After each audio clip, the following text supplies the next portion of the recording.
ഈ ഒരു കശുമാവിൻ്റെ പിന്നിലൊരു കുഞ്ഞൊരു കഥയുണ്ട് കേട്ടോ.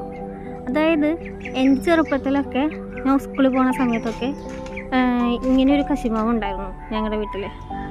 ഇങ്ങനത്തെ ഒന്നല്ല, ഇതിനേക്കാളും വലിയൊരു നല്ല കശുമാവ്. ഇതിപ്പോൾ ഞങ്ങളിപ്പോൾ നട്ടേക്കുന്ന കശുമാവ്. അതിൻ്റെ കൊതി കണ്ടിട്ട് വീണ്ടും പോയി വാങ്ങിച്ച് നട്ടേക്കണ കുഞ്ഞൊരു കശുമാവ്. അതിമ നിറച്ച് കശുമാങ്ങ ഉണ്ടായി. അതിമ കുറേ കശുവണ്ടി ഉണ്ടാവും. ഞങ്ങൾ കുറച്ചൊക്കെ വിൽക്കും, കുറേയൊക്കെ പുക്കും സാധനങ്ങളൊക്കെ വാങ്ങാനായിട്ട് കൊണ്ട് വിൽക്കും. അതിൻ്റെ കുറേ കാശ് കിട്ടും. കുറേ ഞങ്ങൾ എടുത്ത് വയ്ക്കും. അതെടുത്ത് വെച്ച് കുറേ അധികമാകുമ്പോൾ അമ്മായി ഉണ്ട് ആ സമയത്തൊക്കെ വീട്ടിൽ. അപ്പോൾ അമ്മായി അത് വറുത്തിട്ട് ഞങ്ങൾക്ക് സ്കൂളിൽ വിട്ട് വരുമ്പോഴേക്കും ഞങ്ങൾക്കറിയാം അത് എടുത്ത് വെച്ചിട്ട് ഞങ്ങൾക്കത് ഉണ്ടാവുന്നുള്ളത്. അപ്പോൾ ഞങ്ങൾ വരുമ്പോഴേക്കും അത് എന്താ പറയുക, കൃത്യമായിട്ട് പങ്കുവെച്ചിട്ടുണ്ട്. ഒരു നല്ലൊരു കുട്ടി ഓർമ്മയാണ് ഈ കശുമാവായിട്ട്.